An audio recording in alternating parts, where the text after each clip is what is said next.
बिस्तर पर लेटे हुए स्वामी ने चौंक कर एहसास किया कि ये सोमवार की सुबह थी। ऐसा लग रहा था जैसे अभी कुछ लम्हे पहले ही फ्राइडे था। अभी सोमवार आ गया था। वो उम्मीद कर रहा था कि इसको स्कूल नहीं जाना पड़ेगा। 9 बजे स्वामीनाथन चिल्लाया, मेरे सर में दर्द है। माँ ने मेहरबानी से मशवरा दिया कि स्वामी घर पर रह सकता है। 9:30 बजे जब इसको स्कूल के प्रेयर हॉल में होना चाहिए था, स्वामी माँ के कमरे में बेंच पर लेटा हुआ था। फादर ने उससे पूछा, क्या आज तुम्हारा स्कूल नहीं है? स्वामी ने जवाब दिया, सर दर्द। बकवास, कपड़े पहनो और जाओ। सर दर्द। इतवार को कम आवारागर्दी करो और सोमवार को तुम्हें सर दर्द नहीं होगा। स्वामी जानता था कि उसके फादर कितने सख्त हो सकते हैं, तो उसने अपनी तरकीब बदल दी।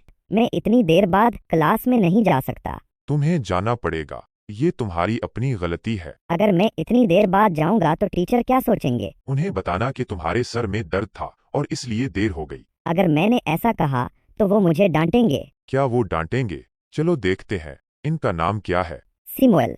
क्या वो हमेशा स्टूडेंट्स को डांटते हैं? वो बहुत गुस्से वाला आदमी है। वो खास तौर पर उन लड़कों पर गुस्सा करता है जो देर से आते हैं।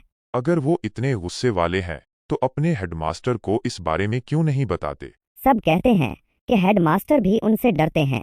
स्वामी को उम्मीद थी कि इससे उसके फादर को ये समझ में आ जाएगा कि इसे आज स्कूल क्यों नहीं जाना चाहिए, लेकिन फादर का रवैया अनएक्सपेक्टेड तौर पर बदल गया। जब स्वामी स्कूल जाने के लिए तैयार हुआ तो फादर हेडमास्टर को एक लंबा खत लिख चुके थे। उन्होंने उसे एक लिफाफे में डाला और बंद कर दिया। आपने क्या लिखा है फादर? तुम्हारे लिए कुछ नहीं, ये अपने हेडमास्टर को देना और अपनी क्लास में चले जाना। क्या आपने हमारे टीचर सैमुअल के बारे में कुछ लिखा है? हाँ, बहुत सारी चीजें, सब कुछ खत में है। ये अपने हेडमास्टर को दे देना। स्वामी स्कूल जाते हुए ये महसूस कर रहा था कि वो जमीन पर सबसे बुरा लड़का है। वो फैसला नहीं कर पा रहा था कि क्या सैमुअल वाकई उन इल्जामात का हकदार है जो खत में उस पर लगाए गए थे। सैमुअल का काला चेहरा, उसकी पतली मूंछें, बगैर तराशी हुई गालें और पीला कूट याद करके स्वामीनाथन गम से भर गया। जैसे ही वो स्कूल के गेट में दाखिल हुआ, उसे एक ख्याल आया। वो खत दिन के आखिर में हेडमास्टर को देगा। मुमकिन था कि सैमुअल दिन के दौरान कुछ ऐसा करे जिससे खत सही साबित हो। स्वामी अपनी क्लास के दरवाजे पर खड़ा हुआ।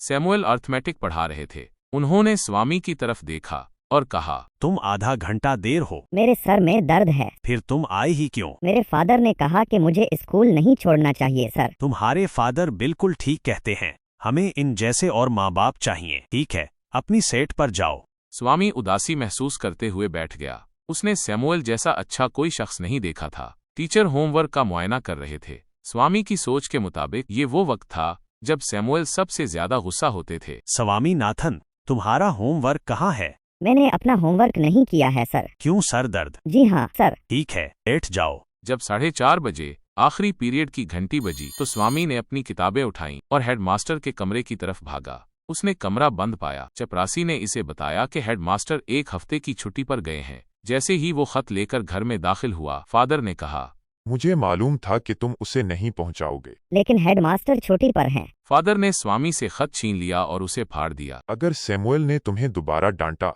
तो कभी भी मदद के लिए मेरे पास मत आना। तुम अपने सैमुअल को डिजर्व करते हो।